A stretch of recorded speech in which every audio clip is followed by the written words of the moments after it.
702 and Cape Talk. The Naked Scientist. Good morning, Chris. Good morning. I thought this was sci-fi until I looked at the top of my header. Pardon the pun on the first part of the word head. The world's first human head transplant. Well, it hasn't been done quite yet on a live person, but this is a report that came out last month, and this is actually practicing the procedure on a cadaveric donor. So this is the work that scientists in a number of countries have been looking at, whether it's possible to move a head from one individual to a new body. Now, there are a number of practical aspects to this. One of them is that if your body claps out but your brain is good, then obviously you'd be losing your entire being for the sake of a clapped out body. So if you could get a new one, then potentially you'd give a new lease of life to the head. Now, there are some problems, though, which is that whilst it's possible to reconnect the blood vessels, and that's critical because the brain has one of the highest metabolic rates in the body, it needs about 20% of the oxygen that you use in any one moment to go straight into the brain to supply it. The thing that you can't do is reconnect the nerves to the rest of the body. So although you could get the head off and you could connect it onto a new body and you could replumb in the blood supply, and that would keep the brain alive, so the person would therefore be conscious potentially. What you can't do is to make the spinal cord, which is the connection between the brain and the rest of your body, reconnect, because when you damage the central nervous system, which you'd have to do, you'd have to sever the spinal cord to get the head off the body, it would be very difficult indeed to actually give that person any quality of life, because the nerve connections between the brain going out down the spinal cord so you could move, they would be lost. The sensations flowing into the spinal cord from the skin and then up to the brain, they would be lost, so that the person would effectively have a sort of locked-in syndrome. They might be able to move their face, they might be able to move their eyes, they might be able to see, but other than that, they wouldn't be able to do anything. So doctors are interested in doing this as perhaps a stopgap, but until we solve the problem of how to make the central nervous system repair itself, then this really does remain very much rooted in the realms of science fiction. Well, that's quite apart from all the ethical questions that ethicists will pose. And the philosophical ones about personhood sounds very fascinating. A story that will turn heads. Philip, good morning. Good morning, Eusebius. I just want to ask a naked scientist, when birds fly, you never see birds dropping out of the sky. So does it mean that birds don't die while they fly, or do they have to sit down to physically die? Because you never see them dying in the air. You never see them dying in flight. Hello, Philip. But it's a very important observation, and I salute you for thinking about this scientifically. The answer is that flight is a very metabolically demanding process, and so a bird has to feel in pretty good condition before it's wanting to fly anyway, because birds are aware of the danger. I mean, if they're flying and they're taken ill, that would be bad for their health. So a bird that's not feeling very well tends to retreat to its roost and sit there and feel sorry for itself. It's not going to want to fly unless it absolutely has to. So that's probably the reason. But it does happen because, of course, there are some birds on Earth. The tern, for example, makes a lifetime series of migrations that tot up to journeys to the moon and back in terms of the distance it flies. So some birds spend almost all their time flying, so inevitably if something happens to one of those, they will just drop out of the sky and die. But the amount of time as a proportion that they spend flying compared to roosting if they're not feeling well means that on average they're going to die on their perch rather than dying dropping out of the sky. But it does happen. Azania wants to know on the SMS line, why does the human heart not get cancer? And are there any other organs that are not susceptible to malignancy? Well, actually, the human heart can get cancer, and you can get a condition called an atrial myxoma. It's rare, it doesn't happen very often, but it does happen, and it happens often enough that doctors know about it. So pretty much every organ in your body is made of cells, and those cells contain DNA. Cancer is a genetic disorder, so if you damage DNA, then you can cause cells to begin to disobey the normal constraints on how they grow and how they arrest their growth. And if they start to disobey those constraints and they don't control their growth, they can turn into a cancer, which is what effectively happens in any organ. So therefore, any part of your body can become cancerous. The organs that tend to be, or the tissues that tend to be most susceptible to cancer, are those that have cells growing very fast or being injured a lot and having to repair themselves very fast, or are susceptible to or exposed to things that cause cancer, carcinogens, things like skin being exposed to ultraviolet that can damage your DNA, or something in your diet that damages your liver and keeps on damaging your liver, like alcohol, that makes you become cirrhotic, and the cirrhosis then is a risk factor for getting cancer. So the heart can definitely get cancer, but the heart's made of non-dividing tissue, muscle cells, therefore it's at lower susceptibility to cancer, but it can definitely happen. Vic, you have a question that is almost literally a cool question. Thanks, Eusebius. And my question is, if you have a mint sweet in your mouth and you drink water, let's say tap water, it seems as cool as the one that comes from the fridge. What is the reason for that? We've got some cool questions today, Chris. And you've got some cool jokes or some good one-liners. Anyway, it's a succession of them. I'm Been wondering what's waiting going for to your come next. affirmation. Thank you. This is another excellent observation. Thank you, Vic, for this. The reason for this, mint contains various chemicals, including menthols, and these bind to a specific target on nerve cells in your mouth. This target is called TRPM8, and this sits on the surface of a nerve cell, and when it sees chemicals in mint, it opens pores on the surface of the nerve cell, and these pores allow charged particles to go into and change the activity of the nerve cell. The nerve cells that they target specifically are those cells that detect temperature, and when you activate this TRPM8 ion channel or pore, it triggers that nerve cell to tell the brain, I am experiencing a cold sensation. So when you put a mint in your mouth, even though the temperature hasn't changed, it triggers the nervous system to think the temperature has changed. And therefore, if you put cold water into your mouth, even though the water isn't very cold, the nerves are now responding as though the water were much colder than it really is. So you get the distinct impression that you're drinking something very cold, even though you're not. And the reverse effect of this is hot chili pepper. When you take capsaicin into your mouth, which is what the ingredient is in chilies that causes the burning sensation, this activates another channel called TRPV1, which is on the cells that, or the nerve fibers that sense pain and temperature, heat specifically. That fools your mouth into thinking it's hotter than it really is, which is why if you then drink a warm drink, actually it feels excruciatingly hot, because your nerves are now more sensitized to high temperatures. So these two effects are sort of diametrically opposed. TRPM8 in menthol and mint makes you feel colder than you really are, so cold things feel colder than they really are. TRPV1 in chili makes hot things feel hotter than they really are. In both cases, though, if you put a thermometer in the mouth, and we've done this experiment on The Naked Scientist, the temperature has not changed. It's just your perception of the temperature and your sensitivity to temperature that has. And Jabula wants to know on the SMS line if there's a scientific reason, Chris, why a cockroach faces upwards when it dies. I think probably, and I don't know the answer to this, but I suspect that what he means is, why do you find cockroaches lying on their back with their legs in the air? I think this comes down to just a stability thing. When a cockroach is about to peg out, then it doesn't just sort of suddenly stop moving and die in situ. It struggles for a while and tries to keep going, but half its body doesn't move, its legs don't work properly, and because it's not producing coordinated movements, it's quite likely that it'll move on one side, not the other, and end up flipping itself on its back. And this means that then it sits on its back, and that's a very stable position to be in, because the shell of the back of a cockroach is a nice, smooth, round surface to lie on, so the cockroach is more likely to end up in that position.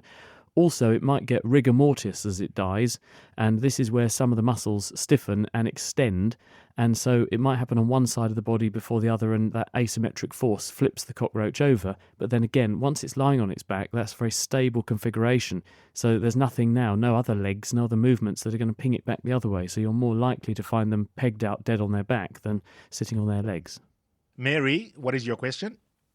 I just want to, I believe it was answered, but I didn't hear it. What causes a twitching eye? And Okay. I also have a second question. Can I ask that? No, there are too many. We'll take your first one for today, Mary.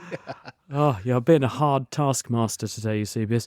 What causes a flickering eye? Well, we've all had this when usually you're stressed or tired, or you've got other things that you'd rather be thinking about, and this irritating muscle twitch happens on one side of your eye, and it's so excruciatingly annoying because it's intrusive. It gets in the way of you're trying to look at someone and you know your eye is twitching. You're trying to talk at a conference or something, your eye is twitching. The reason this happens is because muscles respond to activity in nerve cells, and in your spinal cord and in your brainstem there are motor nerves.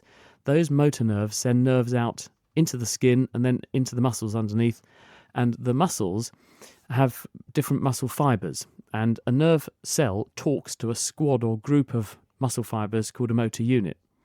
Impulses come down the motor nerve, trigger the muscle to contract, and normally the entire population of, or a large group of nerve cells that supply most of a muscle turn on and make that muscle contract in unison, so you get a coordinated movement of a muscle. Now, when you get these twitches, what's happening is that just the odd motor nerve cell, instead of the whole squad of them, turn on.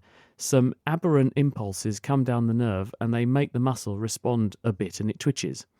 And it can happen usually when you're very tired, usually when you're stressed, or when you've had too much coffee, because caffeine potentiates the action of adrenaline, one of the excitement hormones, and this therefore makes you more likely to feel stressed if you've had too much coffee. And this produces these aberrant nerve discharges. You can also get this if your biochemistry has gone off a bit.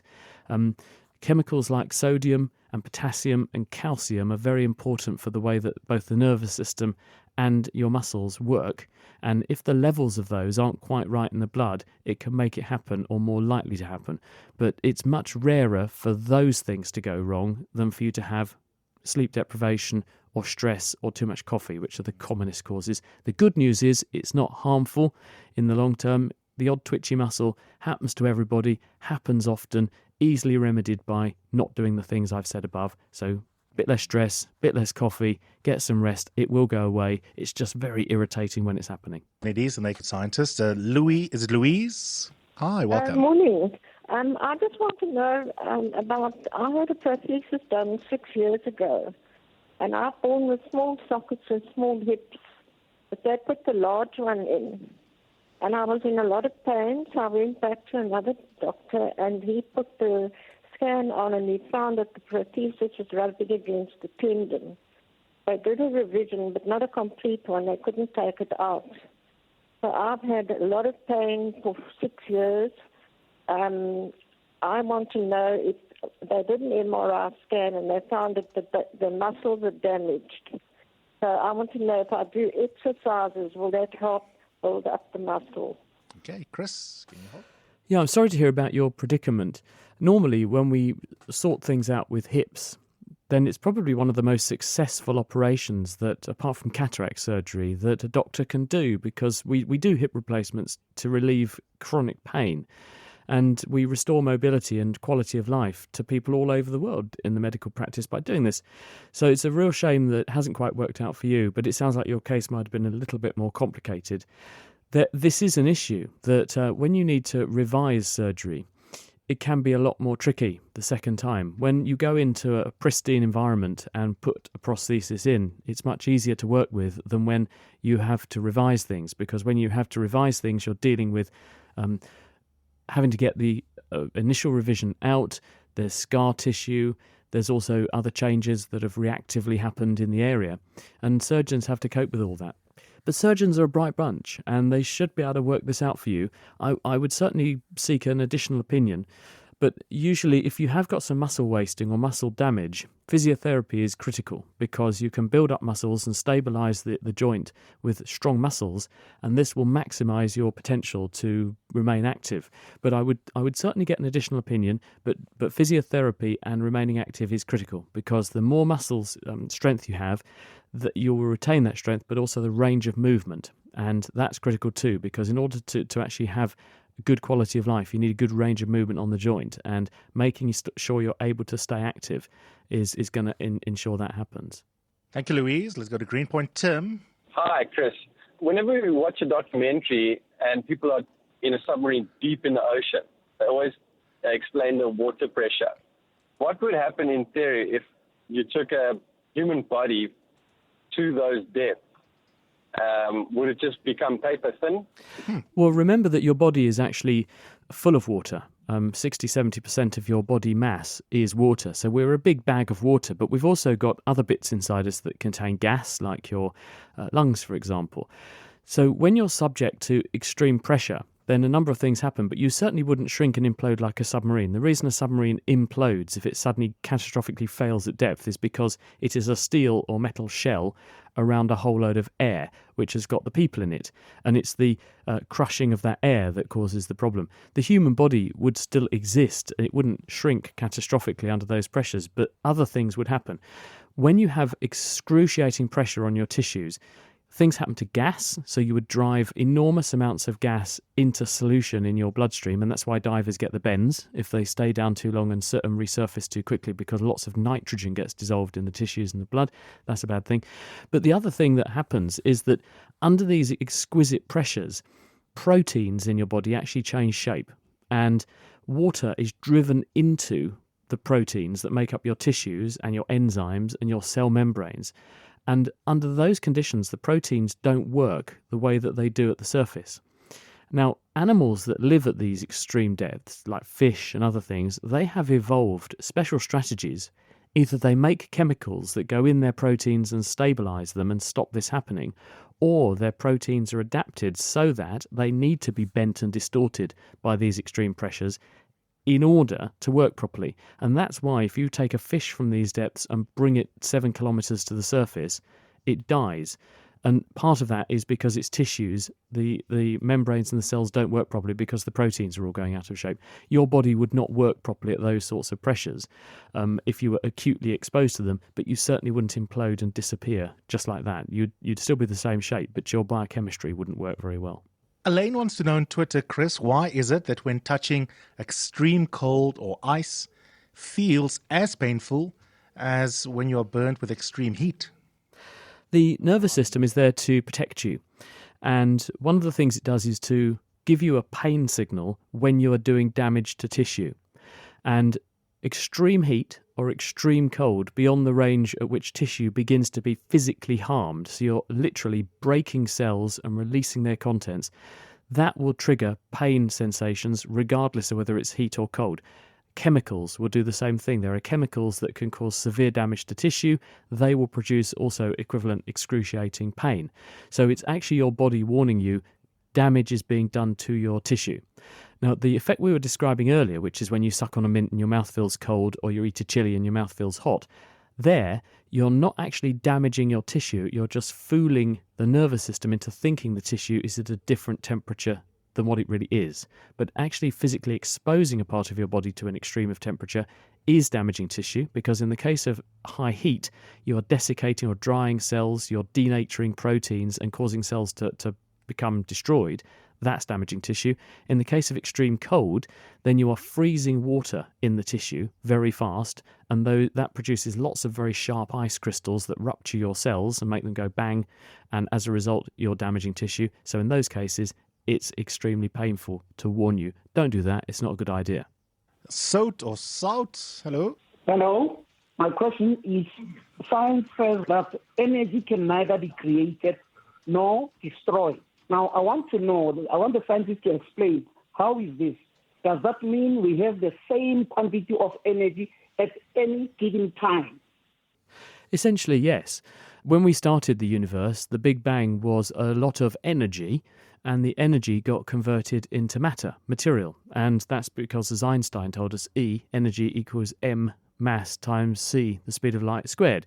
So in other words, energy and mass are interchangeable. Now, when we do something, we are actually converting one form of energy to another. So if I say carry a ball to the top of the stairs, and then I give it gravitational potential energy, because I've done work against gravity carrying the ball to the top of the stairs, the ball has taken the chemical energy in the metabolism in my body, and it now has gravitational potential energy. The energy hasn't gone anywhere, it's just in a different form. It's now in the ball as gravitational potential. If I push the ball off the top step in the stairs, it rolls down each of the steps, gaining speed as it goes. It's converting the gravitational potential energy I gave it into, at the end of the steps at the bottom, kinetic energy. It's moving. It's also made some air move and made some sound, and because the air's moved and friction, there will be some heating effects. All these are energy, but at the end of the day, that energy came from me, my metabolism, which actually came from the sun feeding a plant with light, which photosynthesized the sun's energy into chemical energy, which I then ate and ended up in my body. So you can see energy goes round in a circle, but we're not creating it or destroying it. And so the Big Bang endowed the universe with a whole parcel of energy at the beginning of our universe, and that has since, some of it's turned into matter, that matter is the source of, say, hydrogen in a nuclear reaction, which is powering the sun, and that energy is then ending up in me, as I explained, to make me push my ball down the stairs. So it's quite right. The energy is being converted, it's not being made or not being destroyed. Fantastic. Thank you for sharing your knowledge with us, Chris. We'll do it again next week. Looking forward to it already, and thanks for the great questions. Have a great weekend, everyone. See you soon. Bye-bye.